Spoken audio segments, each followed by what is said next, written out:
नमस्कार, मैं हूं आपके साथ पराग गुप्ता। आप देख रहे हैं इंडिया न्यूज। राज्यसभा चुनाव से पहले उत्तर प्रदेश में सियासी पारा फिर चढ़ गया है। 27 महीने बाद सीतापुर जेल से बाहर आए आजम खान से समाजवादी पार्टी के अध्यक्ष अखिलेश यादव ने मुलाकात की और यह मुलाकात दिल्ली के सर गंगाराम अस्पताल में हुई। इससे पहले आजम खान के जेल में रहते हुए अखिलेश ने उनसे मुलाकात नहीं की थी, तो वहीं आजम की तरफ से अखिलेश यादव को लेकर नाराजगी भी देखने को मिली थी। अस्पताल में भर्ती आजम खान ने खुद को नेता ना बताते हुए वर्कर का दर्जा दिया। ऐसे में अब इस सियासी मुलाकात के कई मायने निकाले जा रही हैं, क्योंकि इसकी सबसे अहम कड़ी कपिल सिब्बल बताई जा रही है। कहा जा रहा है कि सपा के समर्थन से राज्यसभा जाने वाले कपिल सिब्बल अखिलेश के लिए संकट मोचक की भूमिका में दिख रहे हैं। उनकी वजह यह मुलाकात हुई है, उनकी वजह से ही यह मुलाकात हुई है। इस मुलाकात के बाद अखिलेश यादव और आजम खान के बीच सियासी दूरियां कम होने की भी बातें कही जा रही है। तो तस्वीर आप देखिए, अखिलेश यादव ने लिखा, अच्छी सेहत के लिए दुआएं, आप जल्दी अच्छे होकर आए। मुलाकात के बाद उन्होंने तस्वीर भी ट्विटर पर शेयर की। हालांकि मीडिया ने जब बातचीत अखिलेश यादव से करने की कोशिश की इस मुलाकात के बाद, तो मीडिया से अखिलेश यादव ने बातचीत नहीं की और सीधा गाड़ी में बैठकर निकल गए। उधर अखिलेश यादव से मुलाकात को लेकर आजम खान से सवाल किया गया और यह पूछा गया कि आप खुद को समाजवादी पार्टी का नेता भी समझते हैं, तो उन्होंने कहा कि मैं वर्कर था और रहूंगा। खुद को वर्कर का दर्जा उन्होंने दिया। दरअसल कपिल सिब्बल क्या सेतु का काम कर रही हैं, सेतु बनकर आए हैं दोनों के बीच की दूरी को मिटाने के लिए। आज इसको हम समझने की कोशिश करेंगे, क्योंकि समाजवादी पार्टी के समर्थन से कपिल सिब्बल ने राज्यसभा के लिए नामांकन दाखिल किया है और यह माना जा रहा है कि कपिल सिब्बल के राज्यसभा जाने पर, समाजवादी पार्टी के समर्थन पर, सपा को उनका समर्थन मिलने पर आजम खान की नाराजगी कुछ दूर हुई है और अखिलेश और आजम के बीच में कपिल सिब्बल ने खाई को पाटने का काम किया है। तो ये मुलाकात की तस्वीर आप देखिए। सीतापुर जेल में जब आजम खान बंद थे तब मुलाकात अखिलेश यादव ने उनसे नहीं की थी। इसको लेकर उनके सलाहकार की ओर से भी कुछ ऐसी टिप्पणियां की गई जिस पर काफी ज्यादा रिएक्शंस भी आए, सियासी उबाल भी हुआ। लेकिन अब ये मुलाकात क्या कहती है, इसके मायने क्या है, आज हम सवाल तो बनता है में इसे समझने की कोशिश करेंगे कि आखिर क्या आगे की रणनीति, क्या प्लानिंग पार्टी की अब रहेगी। जब जेल में आजम खान से मुलाकात अखिलेश यादव ने नहीं की, तब यह माना जा रहा था कि नाराजगी है, दोनों के बीच में दूरियां बढ़ रही हैं और कोई ठोस जवाब इस मुलाकात ना होने को लेकर भी अखिलेश यादव की ओर से भी नहीं दिया गया। जबकि बाकी पार्टी के नेता उनसे मिलते रहे, अलग दल के नेता उनसे मिलते रहे, लेकिन अखिलेश यादव की मुलाकात क्यों नहीं हो पाई, ये बड़ा सवाल लगातार बना हुआ था।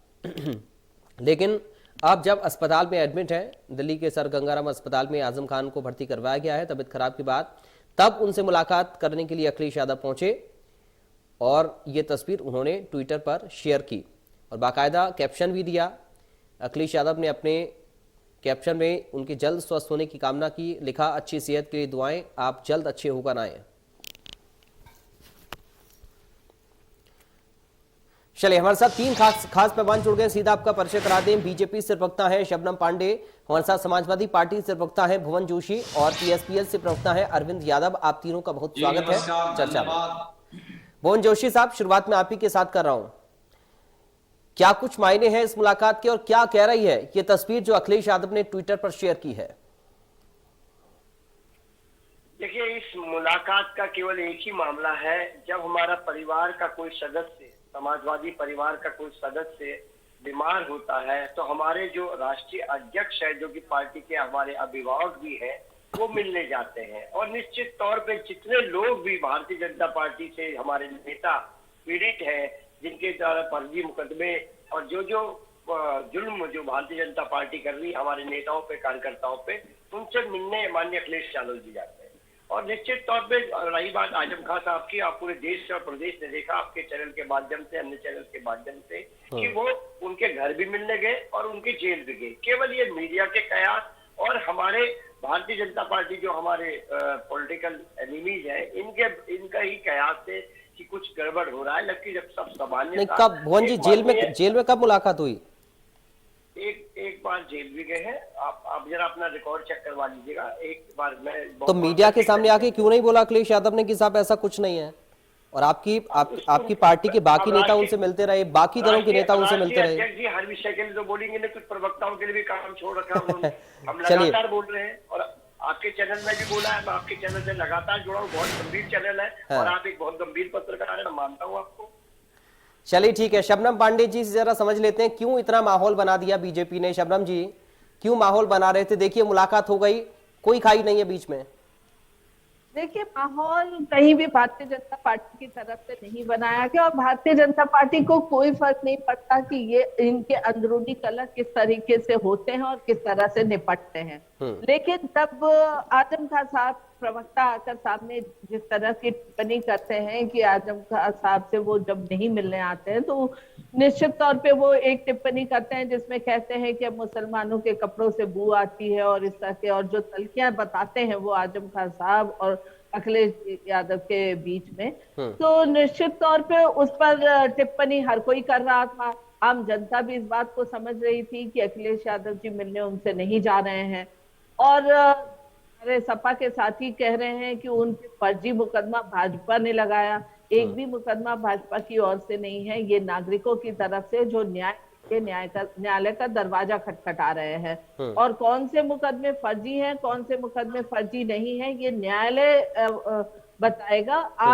पहले ही चैनल पे ये उसका न्याय दिलाने का काम करते हैं, लेकिन ये न्याय नहीं अन्याय है, क्योंकि आप लेकिन अखिलेश यादव ने तो सदन में कह दिया शबनम जी कि इतने मुकदमे किसी राजनेता के ऊपर, आप बता दीजिए किसके ऊपर हैं, ये दबाव में मुकदमे दर्ज करवाए गए, ये अखिलेश यादव ने कहा।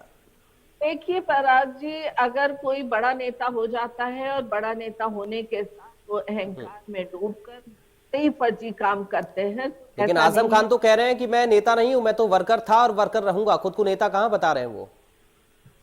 देखिए, विपक्ष में आने के बाद ज्यादातर लोगों के अहंकार खत्म हो जाते हैं और वो इस तरह की टिप्पणी करते हैं, लेकिन हमें रहते हैं तो कहीं ना कहीं रामपुर की जनता इस बात को जानती रही थी कि जिन्होंने रामपुर की जिन जनता ने मुकदमा किया, वो जानते थे कि उन्हें न्याय वर्षों से नहीं मिल रहा था, क्योंकि सत्ता में सपा बैठी थी। ठीक है। और आज अगर वो न्याय के लिए दरवाजा खटखटाते हैं और उस पर अखिलेश यादव जी टिप्पणी करते हैं, राष्ट्रीय अध्यक्षों के एक पार्टी के, तो निश्चित तौर पे दुर्भाग्यपूर्ण है, क्योंकि लोकतंत्र में एक नागरिक और एक बड़े नेता, एक आम नागरिक और एक बड़े नेता, दोनों को समान अधिकार मिला है। और अधिकार, किसी के अधिकार पर इस तरह कहना कि वो फर्जी मुकदमा कर रहे हैं, तो निश्चित तौर पे देखना चलिए पड़ेगा। इस पर भुवन जी जवाब देना चाह रहे हैं। भुवन जी संक्षेप में एक आपका जवाब चाहूंगा, उसके बाद अरविंद जी आपके पास में आ रहा हूँ। देखिए, निश्चित तौर पर मैं कहना चाहता हूँ आपके चैनल के माध्यम से, लगातार जो आदमी 10 बार विधायक और सांसद राज्यसभा सदस्य रहा, उस पर ऐसे मुकदमे, बकरी चोरी का, किताब चोरी का, ये बिल्कुल हास्यास्पद है।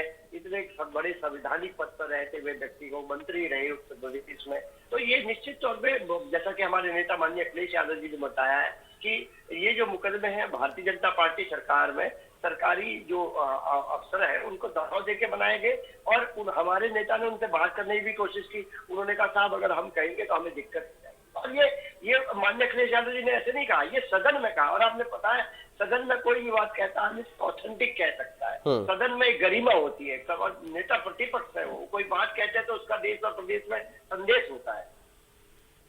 ठीक है, अरविंद जी आप बताइए मुझे, कुछ था क्या सर? क्योंकि आजम खान साहब के सलाहकार कह रहे हैं कि साहब दिक्कत हो रही है समाजवादी पार्टी को हमसे, उधर समाजवादी पार्टी के प्रवक्ता ये कह रहे हैं कि साहब कोई दिक्कत नहीं है, कोई खाई नहीं है, फालतू का माहौल बन रही है, बीजेपी बना रही है। कुछ था या नहीं था? कुछ था या नहीं था अरविंद जी? नहीं पराग जी, देखिए सच्चाई तो यही है कि आजम खान साहब के जो मीडिया प्रभारी जी ने कहा, या आजम खान साहब के जिस तरीके से सलूक किया गया, चाहे जेल के अंदर या जेल के बाहर या उनके रिहाई के समय, तो सवाल तो था ही, और सवाल आज भी है।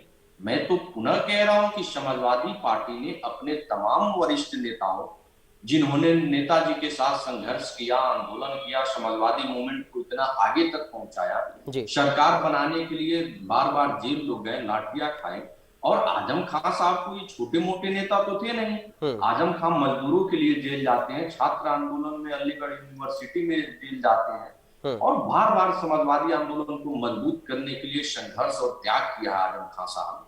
तो आजम खान साहब के जिस तरीके से समाजवादी पार्टी और समाजवादी पार्टी का शीर्ष नेतृत्व सलूक किया वो बिल्कुल गलत था।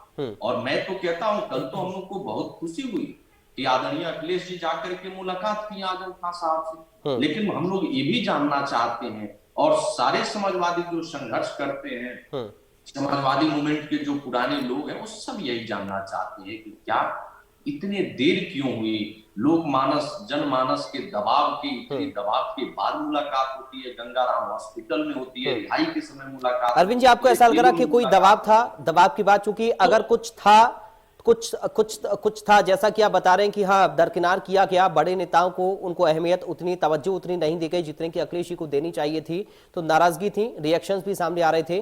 तो ये नाराजगी दूर फिर कैसे हुई, कैसे मुलाकात हो गई, क्या दबाव, किसका दबाव, कैसा दबाव आप बता रहे हैं? अच्छा, ये कैसे आप कह सकते हैं कि एक ही बात में दूर हो जाए या ये हो जाए? हाँ, ये अलग बात है कि समाजवादी जो वरिष्ठ समाजवादी, अच्छा, मतलब आप ये कह रहे हैं कि मुलाकात जरूर हुई है लेकिन अभी नाराजगी दूर नहीं हुई है? नहीं, देखिए जितने वरिष्ठ समाजवादी लोग हैं वो बड़े धैर्य के साथ राजनीति करते हैं, उनके अंदर त्याग आज भी है, संघर्ष करने की जज्बा आज भी है। कोई एसी कमरे वाले समाजवादी नेता आजम खान साहब नहीं है। और मैं तो कहता हूं कि जितने पुराने समाजवादी नेता हैं, चाहे शिव कुमार बेरिया जी हों, आदरणीय शारदा प्रताप शुक्ला जी हैं, भगवती सिंह जी नहीं रहे, आप देख लीजिए पूर्वांचल से लेकर पश्चिमी उत्तर प्रदेश तक जिन लोगों ने संघर्ष किया, लाठियां खाई, उनके साथ समाजवादी पार्टी, जो नई समाजवादी पार्टी या नई नेतृत्व है, वो किस तरीके से सलूक किया, किस तरीके से रवैया अपनाया, सबको पता है, जग जाहिर है। ऐसा नहीं है कि कुछ छिपा हो। हाँ, लेकिन चुनाव आने के वक्त अगर आजम खान साहब याद आते हो, आदरणीय श्री शिवपाल सिंह यादव जी याद आते हो, तो मुझे लगता है बिल्कुल गलत है और समाजवादी परंपरा में या समाजवादी इतिहास, ठीक है, ऐसा कभी नहीं रहा है। चलिए, इसको थोड़ा भुवन जी से और हम विस्तार से समझते हैं। भुवन जी, कपिल सिब्बल का नाम सामने आ रहा है, कहा जा रहा है कि दरअसल उन्होंने सेतु का काम किया है। अखिलेश जी और आजम जी के बीच में जो दूरियां थी, आप उसको माने ना माने, लेकिन अरविंद जी तो कह रहे थी, उसको पाटने का, उस खाई को पाटने का काम क्या कपिल सिब्बल ने किया? देखिए, मैं तो इतना कहना चाहता हूँ, जैसा कि कपिल सिब्बल साहब ने हमारे रामसराय सदस्य हो गए, तो उन्होंने जो कहा कि मैं वहां पर एक आवाज बनना चाहता हूँ राज्यसभा की, और माननीय अखिलेश यादव जी ने जो उन्होंने कहा था कि जो आवाज बनना चाहता हूँ राज्यसभा में, ये मेरा एक सपना है। और हमारे नेता अखिलेश यादव जी हम जैसे साधारण कार्यकर्ताओं के और सभी नेता और उनका ध्यान रखते हैं और सभी के सपने पूरे करने के लिए अपनी पूरी ताकत लगाते हैं। निश्चित तौर पे अगर हम किसी के साथ अच्छा करते हैं तो वो भी समाजवादी आंदोलन को देने को अच्छा के लिए कोई काम करते हैं। कपिल सिब्बल कोई साधारण नेता थोड़ी ना है भुवन जी, कपिल सिब्बल तो बड़े नेता है। नहीं, मैंने क्या कहा, मैंने एक विषय दिया कि सब कार्यकर्ताओं नेताओं की चिंता करने का काम माननीय अखिलेश यादव जी आते हैं। मैंने नहीं कहा कि वो छोटे नेता है, बड़े नेता, मैंने कहा सब नेता और कार्यकर्ताओं की चिंता करने का काम माननीय अखिलेश यादव जी हमारे अभिभावक के रूप में करते हैं और जितना उनसे बनता है सबकी मदद करते हैं। लेकिन कपिल सिब्बल समाजवादी पार्टी के कार्यकर्ता नेता थोड़ी ना रहे, समर्थन वो आपको दे रहे हैं, आप उनको दे रहे हैं। मैं ये पूछ रहा हूँ, क्या कपिल सिब्बल का अहम रोल है सर इस मुलाकात में या नहीं? आपको क्या लग रहा है? देखिए, मैं इतना कहना चाहता हूँ, ईमानदारी से मैं इतना कहना चाहता हूँ, माननीय अखिलेश यादव जी और माननीय आजम खान साहब के पारिवारिक इतने संबंध मजबूत है, इतने दशकों का नाता है कि मुझको नहीं लगता कि इस तरह की कोई जरूरत की आवश्यकता है, क्योंकि अखिलेश यादव जी और आजम खान साहब नेताजी का एक पारिवारिक नाता, परिवार में सर परिवार का नाता तो शिवपाल यादव से भी है ना, परिवार का नाता तो शिवपाल यादव से भी है। शिवपाल जी के लिए ना तो हमारे कोई प्रवक्ता ने या नेताजी ने बहुत सम्मान करते हैं, हमारे को माननीय अखिलेश यादव जी नहीं करते क्या? है जी, अखिलेश यादव जी नहीं करते क्या? आप कह रहे हैं कि प्रवक्ता और नेताजी बहुत सम्मान करते हैं शिवपाल जी, सम्मान करते हैं और पार्टी की गाइडलाइन है एक एक कार्यकर्ता। तो फिर क्यों अरविंद यादव को यहाँ पर बैठकर सर कहना पड़ रहा है कि साहब आपने बड़े नेताओं को दरकिनार कर दिया, जिन नेताओं ने अपने खून से पार्टी को सींचा उनको आपने दरकिनार कर दिया, उनको आपने अहमियत नहीं दी। पवन जी, ऐसा क्यों अरविंद यादव को यहाँ पर बैठकर फिर बोलना पड़ रहा है? देखिए, मैं अरविंद यादव जी का क्या अपना पॉइंट है मैं नहीं जान सकता, लेकिन मैं इतना कहना चाहता हूँ, माननीय अखिलेश यादव जी सभी को साथ, सभी को पराग जी, अगर सभी का साथ सभी होते आदरणीय अखिलेश जी, तो आज नेता प्रतिपक्ष न होते, नेता सदन होते। लेकिन यही तो दुर्भाग्य रहा समाजवादी इतिहास में। इन आदरणीय अखिलेश जी या समाजवादी पार्टी या शबनम जी समाजवादी पार्टी का शीर्ष नेतृत्व अपने ही तमाम वरिष्ठ नेताओं को अपमान किया, जलित किया, जलील किया और इसके अलावा उपेक्षा का शिकार होना पड़ा। अगर आदरणीय अखिलेश जी सबको लेके चले होते तो आज वो नेता प्रतिपक्ष थोड़े होते, नेता सदन होते और आज के डेट में आदरणीय अखिलेश जी मुख्यमंत्री होते। ठीक है, लेकिन कहीं ना कहीं जो खामियां रही उसको समाजवादी पार्टी आज भी मानने को तैयार नहीं है। चलिए, समाजवादी आंदोलन कैसे मजबूत होगा? ठीक है, आजम खान साहब से इतने दिनों बाद जाके जब मिलेंगे तो मुझे नहीं लगता कि समाजवादी आंदोलन मजबूत होना है या कोई समाजवादी मूवमेंट होगा। इस तरीके से समाजवादियों का इतिहास नहीं रहा है। समाजवादियों का इतिहास नौ समाजवादियों को पढ़ने की, जानने की जरूरत है। समाजवादी लोग कैसे संघर्ष करते थे, किस तरीके का त्याग होता था, किस तरीके का समर्पण होता था, ये जानने की जरूरत है। ठीक है, जो मुझे लग रहा है। ठीक है, चलिए इस पर शबनम जी कुछ कहना चाह रही हैं बहुत देर से। शबनम जी बोलिए, रखिए अपनी बात। शबनम जी आपकी आवाज नहीं आ रही, आप अनम्यूट करिएगा मिनट में।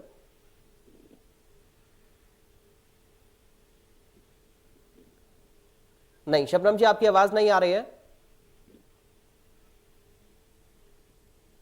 चलिए, शबनम जी का कनेक्शन हम ठीक करते हैं। भुवन जी कुछ कहना चाह रहे हैं, इतने में भुवन जी आप बोलिए। देखिए, ये केवल भारतीय जनता पार्टी की दक्षता है इसमें, दूसरे के परिवार में, दूसरे के राजनीतिक दल में ये इंटरफेयर करने का काम करते हैं। मैं तो ना तो शायरी जानता हूँ ना कविता जानता हूँ, लेकिन इतना जरूर जानता हूँ कि जिनके खुद के घर शीशे के होते हैं दूसरे के घरों में पत्थर नहीं मारते। लेकिन भुवन जी सवाल वही है, देखिए ऐसा नहीं है कि बिना किसी बात के फसाद साहब बोल दें कि साहब हमारे कपड़ों से बू आती है, जो भी उन्होंने कहा मैं उस पर नहीं जा रहा, लेकिन बिना किसी बात के कोई ऐसा क्यों बोलेगा? पराग जी, मैं इतना कहना चाहता हूँ, माननीय अखिलेश यादव जी हमारे नेता, हम जैसे साधारण कार्यकर्ताओं की, और जिनका नाम आप ले रहे कपिल सिब्बल साहब, आजम खान साहब, ये तो बहुत बड़े नेता है। हम जैसे साधारण कार्यकर्ताओं की बात को सुनते हैं और निदान करने का काम करते हैं। कुछ जो बातें हम बताते हैं उनको अखिलेश यादव जी छोटे नेता थोड़ी ना है सर, सूबे के मुख्यमंत्री रहे वो तो। अखिलेश यादव जी कौन से छोटे नेता है, सूबे के मुख्यमंत्री रहे सर, बड़े नेता है। लेकिन अरविंद यादव को सवाल यही है ना कि अरविंद यादव को क्यों कहना पड़ रहा है कि उन्होंने जिन नेताओं ने पार्टी के लिए मेहनत की, पार्टी को खड़ा किया, जिन नेताओं ने अपनी पूरी जवानी पार्टी के लिए खपा दी, और अब आकर उनको दरकिनार करना, उनको उतना सम्मान ना देना जो उनको मिलना चाहिए पार्टी में, क्या ये सही है? ये अरविंद यादव जी कह रहे हैं। ये सवाल क्यों है फिर? अगर अखिलेश यादव जी सबको साथ लेकर चल रहे हैं तो ये सवाल बार बार क्यों उठता है फिर आप ही के सहयोगियों की ओर से? देखिए, अरविंद यादव जी का क्या पॉइंट ऑफ व्यू है इस पर मैं कुछ नहीं कह सकता, लेकिन मैं इतना कहना चाहता हूँ, माननीय अखिलेश यादव जी प्रगतिशील समाजवादी पार्टी के राष्ट्रीय अध्यक्ष और चाचा माननीय शिवपाल यादव जी का बहुत सम्मान करते हैं और आज तक इतनी डिबेट मैंने करी है, लेकिन मैंने कभी भी माननीय शिवपाल जी के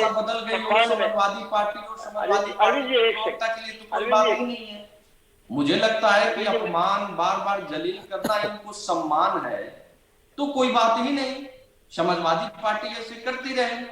आदरणीय श्री शिवपाल सिंह जी को अपमान करते रहे, आजम खान साहब को अपमान करते रहे, माननीय हरिओम यादव जी का अपमान होता रहे, जयप्रकाश जी का होता रहे, सदाब फातिमा जी का होता रहे, शारदा प्रताप शुक्ला जी का होता रहे, आदरणीय भगवती जी नहीं रहे उनका अपमान होता रहा। अगर आपके यहाँ जनाब अपमान का परिभाषा बदल के सम्मान हो गया हो तो मैं इस पे नहीं कुछ कह सकता। ठीक है, चलिए भुवन जी अपनी बात कंप्लीट कर लीजिए, उसके बाद शबनम जी आपके पास में आ रहा हूँ।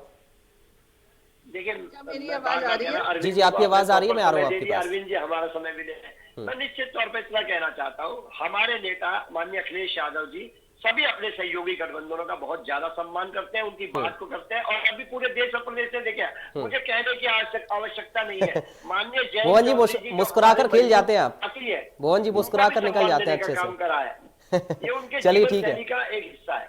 ठीक है, आपका हंसमुख चेहरा है ना सर, इसलिए आप मुस्कुरा कर निकल जाते हैं, अपने एक्सप्रेशन को आप नहीं दिखाते हैं कि क्या चल रहा है आपके मन में, आप बोल क्या रहे हैं, अंदर क्या चल रहा है, ऐसा ही है क्या? नहीं, ऐसा कुछ नहीं है। चलिए ठीक है, मेरे मन में होता है वही बाहर होता है। चलिए ठीक है, शबनम जी बहुत देर से अपनी बात रखना चाह रही हैं, शबनम जी बोलिए। जी, मैं ये कहना चाह रही थी कि भुवन जी कहते हैं कि सदन में अखिलेश जी ने कहा कि फर्जी मुकदमे किए गए, लेकिन ठीक यही बात जब कभी सांसद रहे थे योगी आदित्यनाथ जी, तो उन्होंने भी दिल्ली में सदन में ये इस बात को कहा था कि सपा की सरकार उन पे फर्जी मुकदमे लगा रहे हैं, पर उस बात को उन्होंने हवा में उड़ाया था। और आज वो कह रहे हैं सदन में कोई बात कोई कहता है तो उसकी ऑथेंटिसिटी रहती है। जी। दूसरी बात, जो कानों सुनी हो सकती है वो झूठी हो सकती है, लेकिन जो मंच पे और जो सामने दिखता है कि किस तरह का व्यवहार अखिलेश यादव जी लोगों अपने ही फाउंडर मेंबर्स के साथ कर रहे हैं, वो लोगों से छिपा नहीं है। तो इस पर भुवन जी कितनी भी सफाई देंगे तो ये साफ तौर पर दिखता है। निश्चित तौर पे उपचुनाव है रामपुर में और आजमगढ़ में, तो रामपुर के चुनाव के सिलसिले में वो मिलने गए होंगे और कहीं ना कहीं उनको दोस्ती का हाथ बढ़ाना पड़ा होगा, क्योंकि वो कहीं ना कहीं बाध्य है रामपुर के उपचुनाव में किसको खड़ा करें और किस तरीके से उसे जिताएं। ये एक प्रेशर की वजह से अखिलेश यादव जी कपिल सिब्बल जी के साथ गए होंगे। कपिल सिब्बल जी को अगर वो राज्यसभा का टिकट देते और उस पर भुवन जी कहते हैं कि अखिलेश जी अपनी पार्टी के कार्यकर्ताओं का ध्यान रखते हैं, तो निश्चित तौर पे ये एक व्यंग ही हुआ अखिलेश जी पे, क्योंकि अखिलेश जी ने तो सिंबल पे भी जिसको टिकट दिया वो पार्टी का कार्यकर्ता नहीं था। कहीं ना कहीं वो केवल शुद्ध रूप से राजनीति देखते हैं, उसके अलावा पार्टी के कार्यकर्ता हो या उनके संस्थापक सदस्य हो, उनको कैसे सम्मान दिया जाए, कैसे इज्जत दिया जाए और कैसे उनसे रिश्ते बरकरार रखा जाए, ये इसमें अखिलेश जी हमेशा से फेल होते दिखे हैं। चलिए भुवन जी, जी खून के रिश्ते उनके पिता और चाचा के साथ भी क्यों ना। ठीक है भुवन जी, यही बात है क्या दरअसल रामपुर में कैंडिडेट खड़ा करना है उपचुनाव में, जो शबनम जी कह रही हैं? शॉर्ट में चाहूंगा कमेंट। देखिए, चुनाव आते हैं, चुनाव जाते हैं, लेकिन अपने कार्यकर्ताओं की चिंता करना माननीय अखिलेश यादव जी का स्वभाव है और वो इसको जीते हैं और इम्प्लीमेंट करते हैं। तो ये कोई इसको इस एंगल से देखना मेरे को लगता है केवल हास्यास्पद है।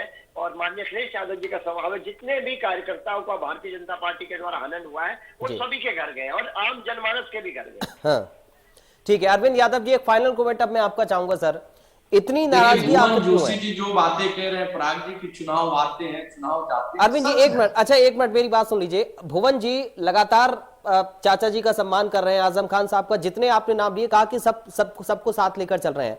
आपको आपकी इतनी नाराजगी क्यों है सर? इतने तीखे बोल क्यों आप भुवन जी के लिए बोल रहे हैं? नहीं, मैं देखिए पराग जी, मैं तीखा नहीं बोल रहा हूं, मैं सच बोल रहा हूं और सच इनको तीखा लग रहा होगा तो उसमें मैं नहीं कुछ कह सकता। मैं इतना जानता हूं कि समाजवादी पार्टी और समाजवादी पार्टी के शीर्ष नेतृत्व को अगर अपमान की परिभाषा बदल गई हो कि अपमान को लोग सम्मान समझ रहे हो तो मैं नहीं कुछ कह सकता। समाजवादी इतिहास के लिए दुर्भाग्यपूर्ण होगा। आगे जो समाजवादी आगे मुझे लगता है कि ऐसा ही रहेगा फिर। लेकिन भुवन जी फिर मुस्कुरा गए सर। कहूंगा कि जो भुवन जोशी जी अभी बातें कहें कि चुनाव आते हैं चुनाव जाते हैं, तो केवल चुनाव में ही चाचा क्यों याद आते हैं? चुनाव के बाद चाचा लोग का अपमान क्यों होने लगता है? अरे सच तो ये है कि ये चाचा न तो कभी पशुपति पारसनाथ हुए न कभी शरद पवार हुए, नहीं तो सबको समझ आ जाता। अगर यही चाचा न होते तो आज कहाँ होते इनको पता नहीं होता। ये तो बड़ी बात कर दी अरविंद जी ने। भुवन जी अगर सम्मान दिया होता तो आज नेता सदन होते, नेता प्रतिपक्ष न होते। चलिए भुवन जी बहुत जल्दी से शार्प कमेंट चाहूंगा, बड़ी बात कह गए अरविंद जी। देखिए, मैं इतना कहना चाहता हूँ, समाजवादी पार्टी माननीय अखिलेश यादव जी के नेतृत्व में 2024 में कैसे भारतीय जनता पार्टी को हराए, इस दिशा में काम करने का काम कर लिया और हमारे सभी सहयोगियों का सम्मान करे, चाहे जयंत जी हो, चाहे राजभर जी हो, चाहे शिवपाल जी हो, सभी का सम्मान करने का काम नेता माननीय अखिलेश यादव जी करते हैं। चलिए शुक्रिया आप तीनों खास मेहमानों का, आज आप लोग जुड़े। शबनम पांडे जी आपका शुक्रिया, भुवन जी आपका शुक्रिया, अरविंद जी आपका शुक्रिया। तो मुलाकात हुई है, क्या बात हुई है ये तो सबके सामने नहीं है, लेकिन तकरीबन 2 घंटे तक ये मुलाकात चली। क्या मायने आगे निकल सकते हैं इस मुलाकात के और क्या मोटिव इस मुलाकात का हो सकता है, या फिर जो दूरी की बात सामने आ रही थी वो दूरी अब खत्म हो चुकी है और कपिल सिब्बल का इसमें कितना अहम रोल है ये आने वाले वक्त में पता लगेगा। चूंकि रामपुर का उपचुनाव भी है, आगे की रणनीति भी पार्टी को तय करनी है और आजम खान की रिएक्शन भी आगे देखने को मिलेंगे कि आखिर क्या कुछ अस्पताल से निकलकर भी वो कहते हैं। हालांकि अभी तो वो कहते हुए नजर आए, जब उनसे पूछा कि आप खुद को समाजवादी पार्टी का नेता भी समझते हैं तो उन्होंने कहा कि मैं नेता नहीं, मैं खुद को मैं वर्कर था और वर्कर ही रहूंगा।